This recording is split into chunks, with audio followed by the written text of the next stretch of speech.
Hi there. Hello, everyone. Hey, welcome, all of you. This is Monte Cagle. Hey, I'm getting back to you right now.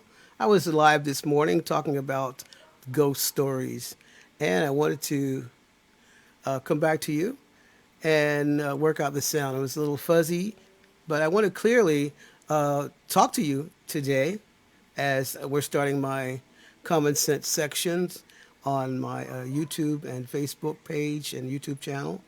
And I just wanted to really talk to you about something that's very, I'd say, controversial. And I would say it's not spoken about a lot because a lot of people don't like to talk about things of the spirit. But today, I'm going to tell you my ghost story. Anyway, so today I just want to cover a subject that's very important to me and many of you. Uh, I spoke about a little bit this morning, but the sound was not the way at all. But today, I just want to get this off because this week I'm going to be talking to you about the spirit world and experiences that I've personally had living in Africa, a very spiritual country with a lot of voodoo, a lot of experiences we went through, and some of the things that I've experienced from a child unto my adulthood. And the reason why I want to do this because I've seen so many questions and I've seen so many uh, comments about the spirit world and why this and where do we go when we die and what happens after we die and what is it like. And so looking at the Bible and looking at other books on the subject of the spirit world, I just really just have to come out today. I said this morning, but I'm going to say it again clearly. I'm coming out. I'm coming out of the closet. I'm finally going to come out and tell you that I talk to dead people. I did from a child. And it's one of the reasons why I believe very much in God and very much in Jesus. And even though I had some obstacles to that when I went to college with evolutionary teachings that I received in my particular subject, which was biology. And finally, I came to the conclusion it's just bunk for me. If you want to believe that, well, that's your right. But from a child, having experienced many strange happenings and things that were very vivid, very clear, that things that I later found out that I was not hallucinating. A lot of people say, "Oh, you're having a hallucination, or you're going through a psychotic episode, or whatever." When you actually start to read the Bible and you actually start to learn about God, you're actually learning about ghosts. You're actually learning about spirit beings that exist beyond our realm, that is greater. They're greater than we are, and they're very unknown to us living in this realm. But it is a integral, very important part of our life.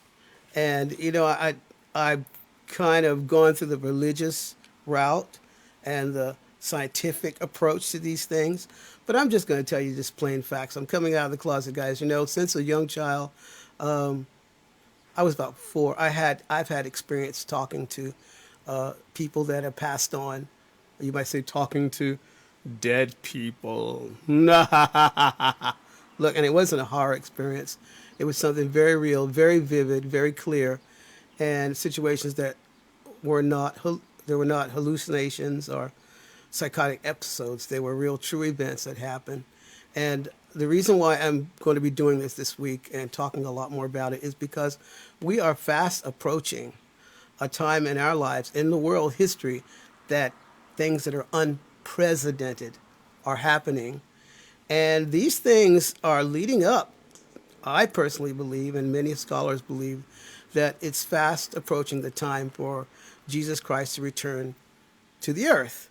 So why wouldn't we be interested in the spirit world and the things of the spirit and things that are beyond our understanding? But the Bible clearly explains all these things to us in no uncertain terms, very clearly, very simply. And if you will read it, you will have a clear, unadulterated, truthful understanding of ghosts, spirits, whether they're evil spirits or good spirits, and you will know and you will understand these things that are supposedly supernatural phenomenon.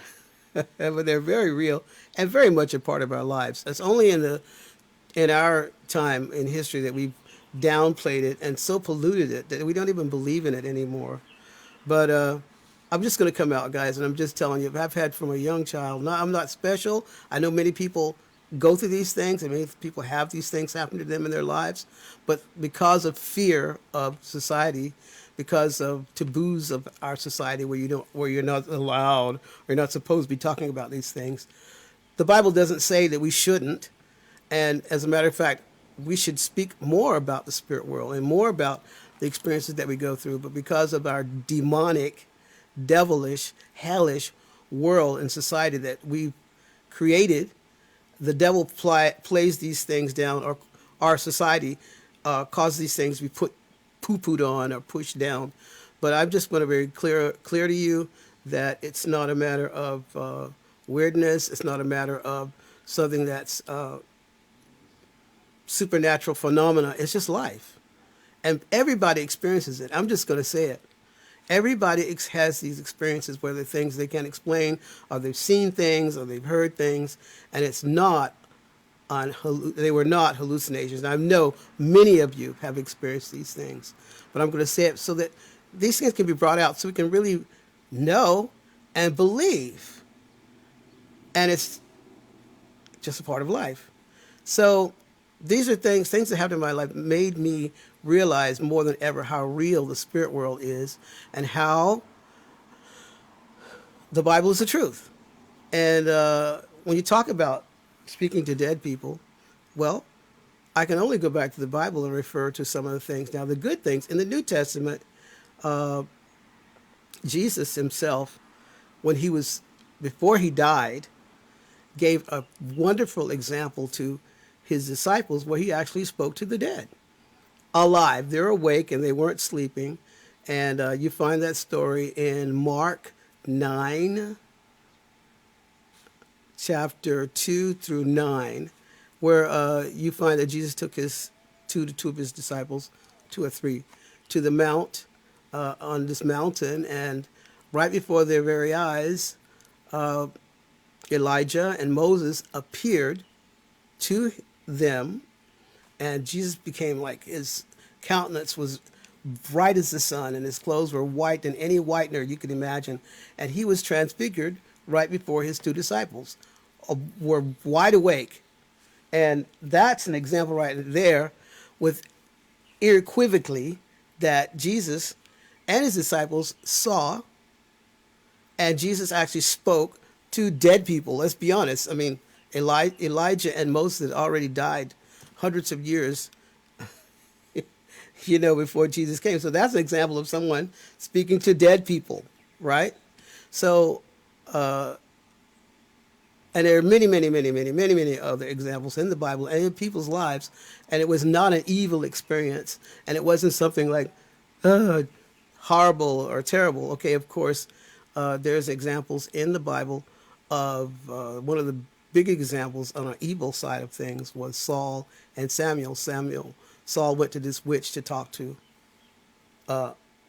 Samuel. So Saul had this witch, which was totally prohibited under the laws of Moses, to do that and deal with witchcraft. And all around us today, we're being bombarded by, I just made more relaxed. I was a little upset this morning. I was just like, God. We are constantly being bombarded by all these horrible, disgusting, evil warlocks and wizards and witches and werewolves and all this kind of thing on TV nowadays. You can't even turn the TV on, and they got this some horrible, disgusting little appearance of the devil. And who wants to talk about the devil? Let's talk about God's real spirit world. So I just want to tell you a little story. So that's a typical story You can see it in the Bible.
And you wonder, are they there? Where did they go? So when I was 4 years old, now this actually happened to me. I think you can hear me a lot clearer than this morning. My a very a close relative, he's my cousin, and he lived behind our house on Main Street in a little town in South Carolina, Dillon, South Carolina. We had a house on Main Street, and it was pretty big. And a lot of our family, we all lived there. Let's say about maybe 12 people at one time. And before me, many more people lived in this house. It was very big, and it had a lot of rooms and sections and things like that. All right, so anyway, when I was 4, this cousin of mine who I loved very much, and he was always a lot of fun, and he would always play with me, lived behind the house, and it's kind of like a smaller part of the house that was ground level in the backyard. So when I go in the backyard, he'd always stick his head out the door. Hey, Monty. Hi, hey, how's it going? And the thing was, he was a drunk. Okay. I'll just be honest. The guy was a drunk. His name was Kate. Now, I don't know if my relatives get this or not. I don't care. I just want to just say the truth. But he was a nice guy, and I think he loved God, and because my experience with him has always been good, and it's not like scary or fearful of him. I think he loved God in his way, and who knows? You never know who's going to get to heaven. Like Jesus said, the drunks and harlots will get into heaven before some of you when he's speaking to the Pharisees. So anyway, so this guy was a really nice guy, although he drank a little bit. Okay? I don't necessarily encourage people to be drunks, but if that so happens, so be it. And God can deliver you if you ask him if you really want to be delivered. But anyway, he was a real cool guy. He used to tell jokes, make funny faces, stick his head out the door, and money always. And he would play with me when I was a little kid. I was about 4 years old. I never forgot it. And so, anyway, they have this funeral, right? And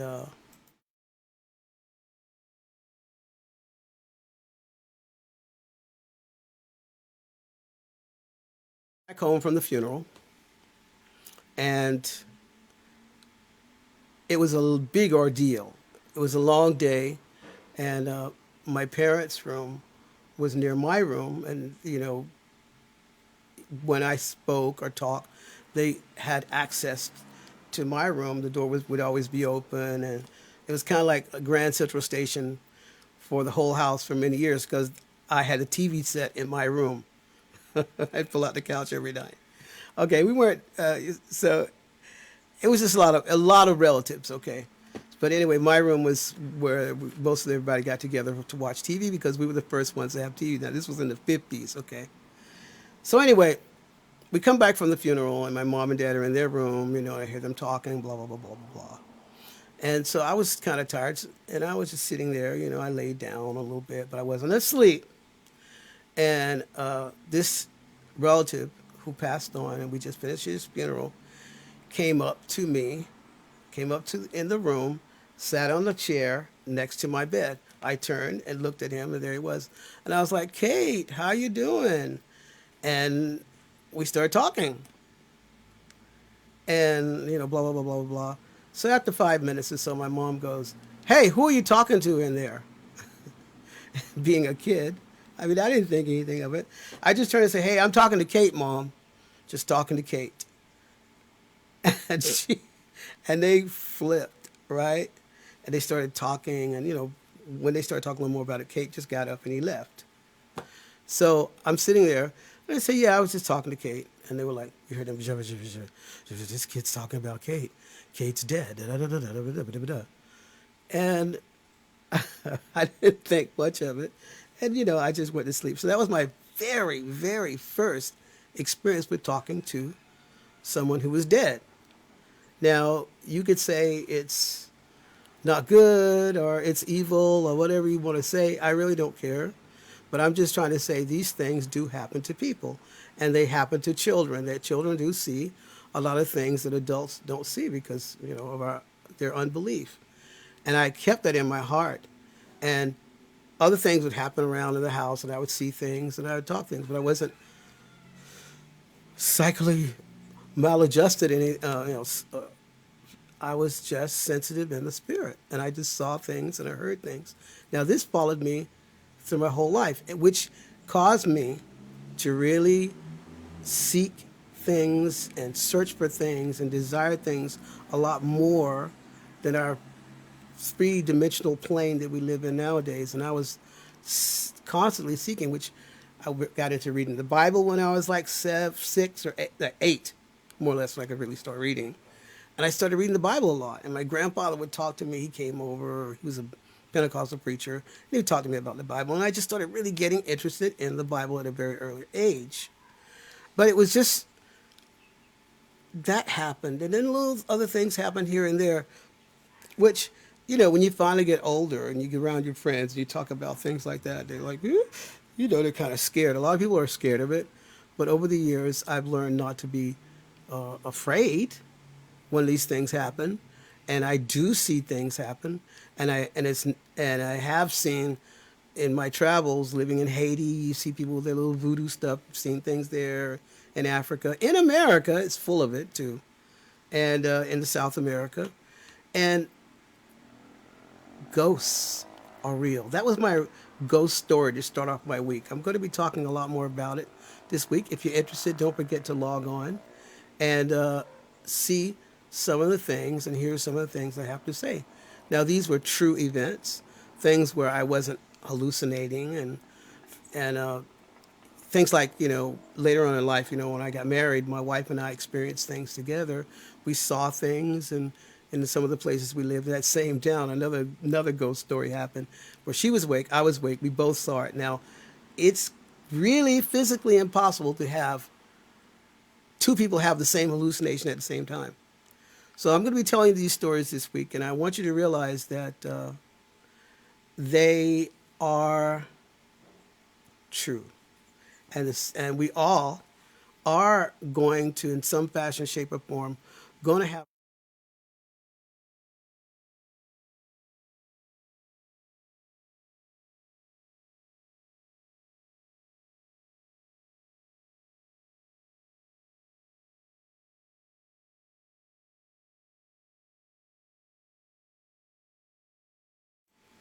who have communicated with people and protected them from uh, danger, or gave them, or people had experiences where they felt something was going to happen and they didn't go into a room or go out in the street or go here or go there because they may have heard thoughts or had impressions. And these things are these spiritual beings communicating with us and trying to help us and direct us, like the young lady in the picture here. She's a ghost. But you don't have to be afraid. And I really would like to say that you should be more than ever begin to be liberated from the taboos of society that these things are evil. If some people can sit there and talk about the LGBT and that people can say, hey, it's not necessary to be a guy, if you're a girl and you think that you're a girl, or a guy who thinks you're a girl, they're trying to break the laws of biology and trying to say these things don't mean anything. How much more can we say the truth and be happy to speak about it, have the guts and the gall, you might say, to be able to speak about these things with all peace, knowing that what we're saying is the truth, that God's really real, the angels are real, and gee, how much more do we talk to dead people than angels? Look at the book of Revelations. The prophets heard from other men and women of God who went on to the spirit world, where God used them to bring the messages of prophecy to them and words of encouragement to them. You know, like, gee, it's just tons of it in the Bible. And I don't understand where in the world did we as Christians or believers in God start being able to be afraid to talk about angels and spirits and passed on loved ones. The Bible's full of it. So I just want to say that in this new section, I think I might call it Ghost, where I'm going to be doing a lot of videos and speaking on these subjects. And if you'd like, you can ask me questions about it, and I'll share at least the things that I've learned about it, and or I can refer you to other people who've had personal experience. Now, these things, I didn't read it in a book. I lived this stuff. And I'm not ashamed to speak of it because I'm alive today because of angels that I've seen. I'm nothing. I'm not any special to anybody else. I'm just a Christian who received the Holy Spirit, who's received Jesus Christ in their life. And God uses angels to talk to us and communicate with us all the time. I just saw a story where this pastor from Lebanon got this feeling that he got this impression that they were going to have this meeting this particular day when that bomb went off, and he had this impression that in this church or this community where he worked, a social work or a mission work, he told all the students, everybody to go home that day, and they all went home, and when they got home, the bomb went off, boom, totally demolished a lot of the parts of the church, and some of the walls were blown in, and surely if they would have stayed there that day, many of them would have been injured or killed, who knows. So all under a voice or impression that this pastor had when he told his parishioners to go home. Now, things like that has happened to me a lot. And I've seen these things. Not only have I got the impressions, I've actually seen the actual spirits. I've seen them living in Haiti and living in Africa. People try to do spells against us, and you actually see the darn spirits, and things like that have happened. And I'm going to be telling you these stories, and if you'd like to tune in this week, I'll be speaking about it every day, live. I like to do things live, because I don't have time to think about it. I can just tell you the truth. I'm just telling you the truth. I don't have to make it up, and it just happens. And you know it's the truth because you can freely speak about it. You don't have to figure it out. So remember that their spirit world is really real, and God does love you, and he wants us to know more and more and more about his realm. We're all going to be living there in some fashion, shape, or form very soon, because what we're witnessing daily is events that are being realized before us that are Bible prophecies and things that God told us about thousands of years ago, and they're happening today. Isn't it awesome? I mean, this lockdown time we are having right now is totally unprecedented. The whole world has to shut down. Sorry that it has to be done by a man or through things that are not has anything to do with God, really. It's just this one world government is setting is making their move and setting up its government worldwide and causing us to be pushed into that little funnel of the future in the one world government. So if nothing else, If you don't believe in ghosts and you don't believe in prophecy, you can see, if you've heard about it, I mean, I'm sure many of you heard about the 666 and the Antichrist and all this other stuff and the one world government. Well, you're witnessing the beginning of these things. Well, it's already started years ago, but they're finally rolling it out and starting it right openly, overtly. Okay?